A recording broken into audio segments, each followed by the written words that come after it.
Olá, pessoal. Bom dia.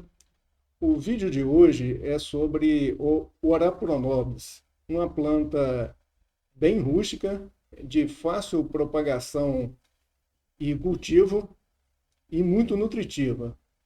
O Orapronobis sempre foi muito consumido por populações tradicionais de baixo poder aquisitivo no Brasil e em muitos outros países.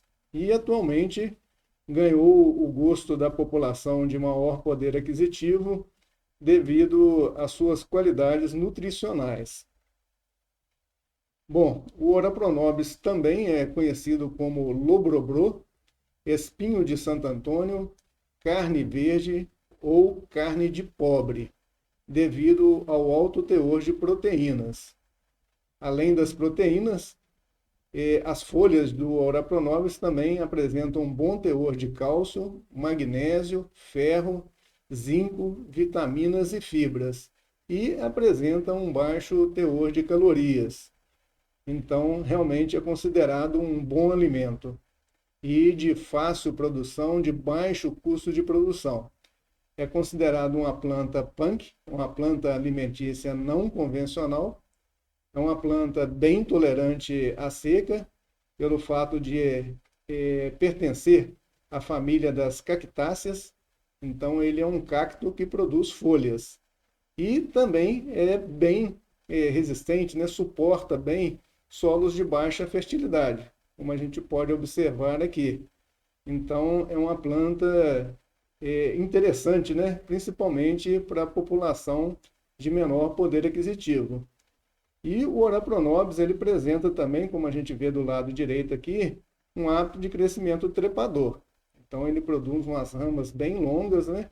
E que a gente pode conduzir. Então, se ele tiver um suporte, ele pode crescer 5 até 10 metros de altura. Porém, através de podas, a gente tem como conduzir a planta na forma de arbusto, como a gente vai ver posteriormente. Com relação à propagação, a planta é propagada de forma muito simples. As estacas, qualquer tipo de estacas do Orapronobis enraiza muito facilmente, tá certo? Porém, as estacas mais utilizadas são estacas com mais ou menos 20 centímetros de comprimento da porção média dos ramos, de preferência com 2 a 4 folhas. Não necessariamente as estacas precisam de apresentar folhas, né? Mas eu geralmente recomendo, né, a manutenção de folhas para evitar, né, que a gente plante a estaca de cabeça para baixo, pois as folhas ficam sempre na parte superior da estaca, né? Mas estacas como essa aqui, ó, sem folhas também são utilizadas. Porém, tem o risco de você plantar de cabeça para baixo. Tem a recomendação, né, de esses acúlios, né, que são falsos espinhos, né, se eles estiverem voltados para baixo, a estaca está na posição correta, mas muitas vezes a gente, de forma despercebida, acaba plantando a estaca de cabeça para baixo e ela não vai enraizar e vai morrer. Pode você também eliminar parte das folhas, mas eu acho que não há necessidade, né? Porque esses ferimentos podem ser entrada para algum tipo de fungos, né? Então eu acho que não tem necessidade. Então geralmente eu utilizo as estacas com 2 a 4 folhas. A forma de enraizamento da estaca são diversos tipos de formas, né? Aqui é uma delas, né? Que é o enraizamento das estacas em água, simplesmente em água, né? Então a gente coloca as estacas com 2 a 4 folhas, né? Em um recipiente com água. A cada 3 dias a gente troca essa água, tá certo? E coloca essas estacas para enraizarem num ambiente que pegue bastante luz, principalmente o sol da manhã. Então, uma janela que pega o sol da manhã, uma varanda, né? Que realmente a planta precisa dessa luminosidade, né? Para ter um bom enraizamento, tá ok? E pode ser feita também um enraizamento, né, em leitos de areia, como a gente observa do lado direito aqui, ó, tá certo? Então aqui a gente vê uma estaca bem enraizada, né, que foi enraizada em leito de areia, e as raízes geralmente saem dos nós.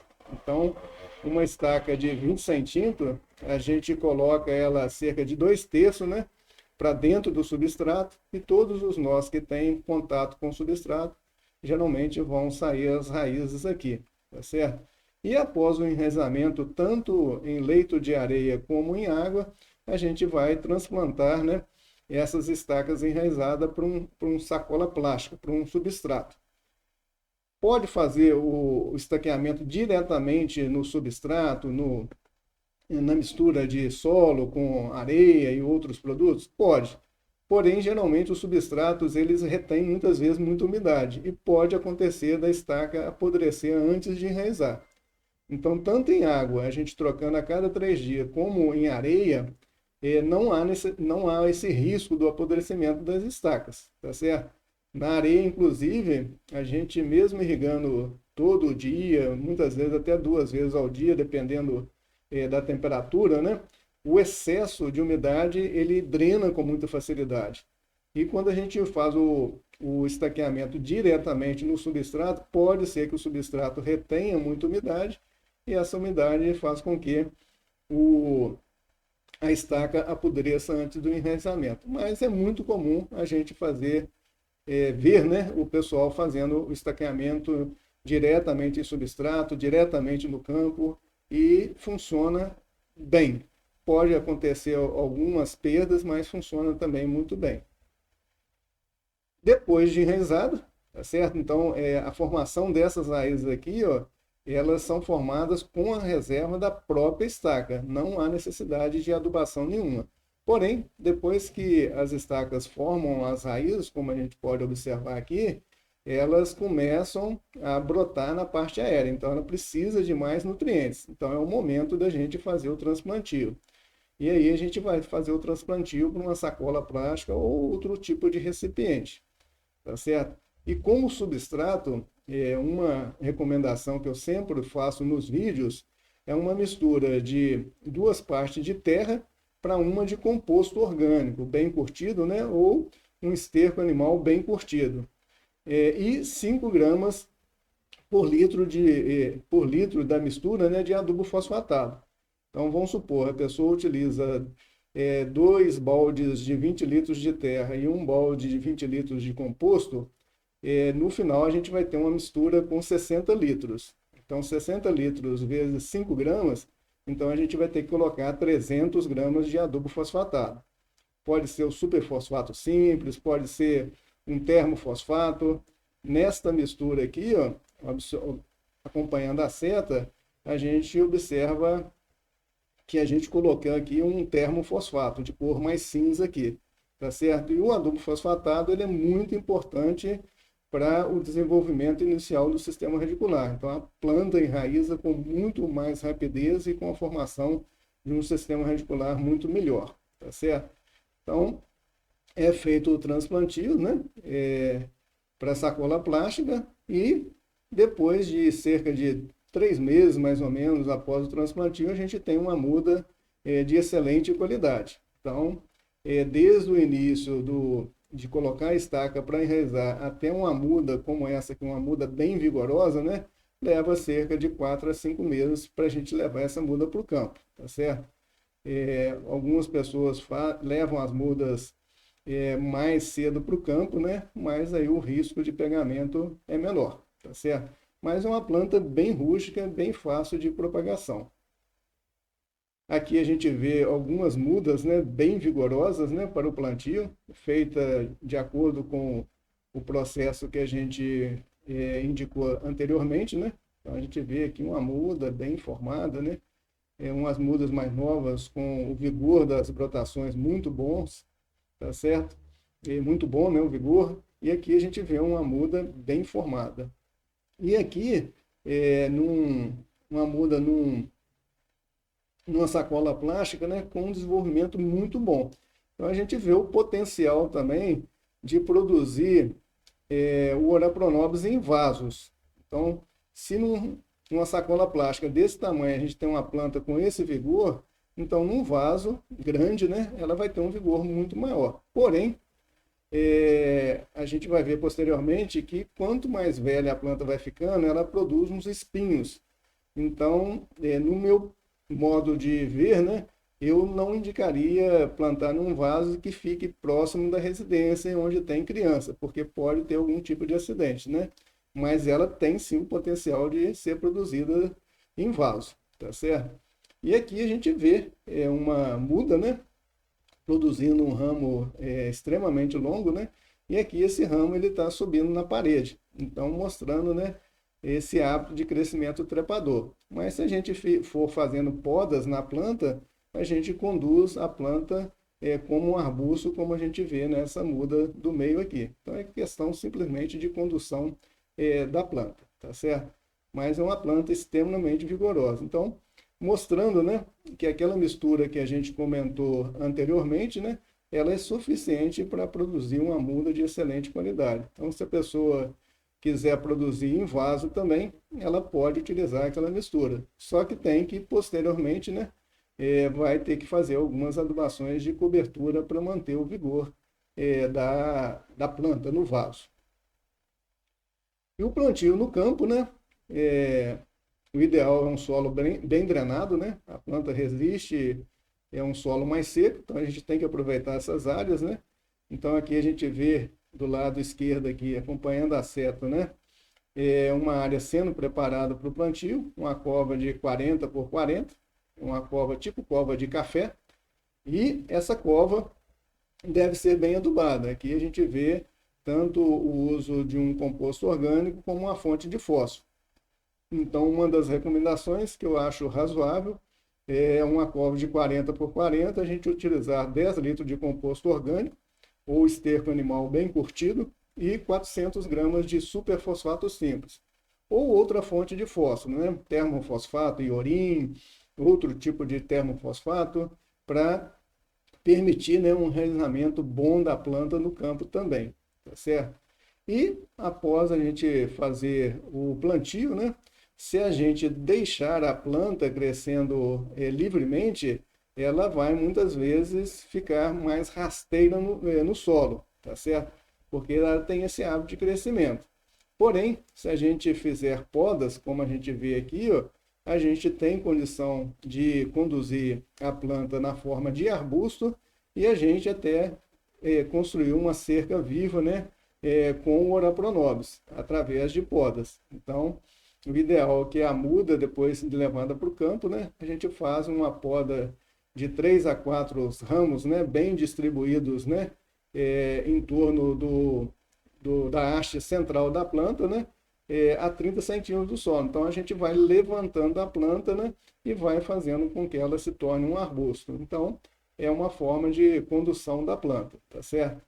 Essas podas a gente tem que ter realmente um certo cuidado, né, porque o Ora Pronobis tem um pouco de espinho, né, então a gente deve estar sempre protegido. E com relação ao local de plantio, na minha visão, o local deve ser um local com pouco trânsito de pessoas devido aos espinhos. Tá certo? Então, assim, quando o ramo está novo, acompanhando a seta aqui, ó, a gente tem esses falsos espinhos, que a gente chama de acúlio. Mas quando a planta vai ficando mais velha, mais lignificada, ela apresenta esses espinhos aqui mais salientes, né? Então, realmente não é indicado produzir muito próximo da residência, onde tem crianças, né? Para evitar qualquer tipo de acidente, tá certo? Então, o ideal, a gente vê do lado esquerdo aqui, é uma área, inclusive uma área mais alta, mais seca, né? E aqui a gente está fazendo um plantio próximo de uma cerca, para proteção da cerca, né? Aqui a gente vê um detalhe da muda plantada próximo de um moeirão, tá certo? Para a formação de uma cerca viva, como a gente observa aqui. E essa cerca viva realmente ela fica bem fechada se a gente faz o plantio a cada 40 centímetros mais ou menos de distância de uma planta a outra, né? Tá certo? E se a gente não fizer poda, como a gente comentou anteriormente, né, a planta ela vai comportando, né, como uma planta trepadora. Então, se ela tiver um suporte, né, uma árvore, ela vai crescendo toda a vida, chegando até uns 10 metros de altura, tá certo? Então, o ideal é realmente a gente fazer poda e aproveitar áreas marginais da propriedade, né? Áreas mais secas, mais longe da propriedade, né? para a produção do Ora Pronobis e deixar as áreas mais nobres, né, mais próximas da propriedade para produzir culturas de maior valor agregado e que não tem risco de nenhum tipo de acidente.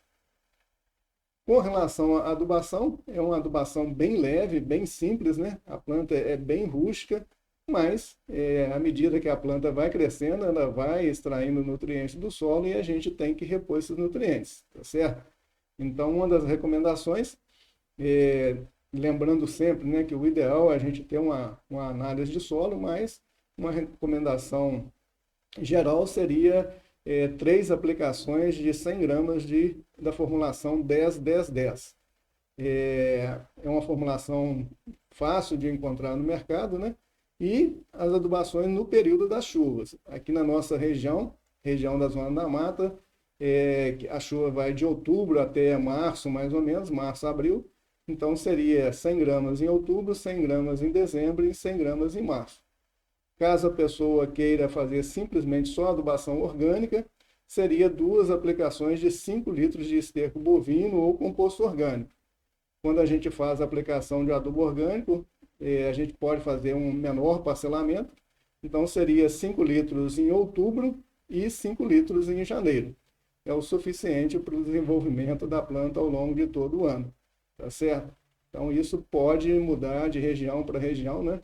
Em função do período da chuva e tudo mais, mas é uma recomendação genérica e que funciona bem para a produção de folhas, né, de Ora Pronobis para o consumo humano. Aqui eu coloco alguns vídeos complementares, né, para ajudar no entendimento, né, do que a gente comentou.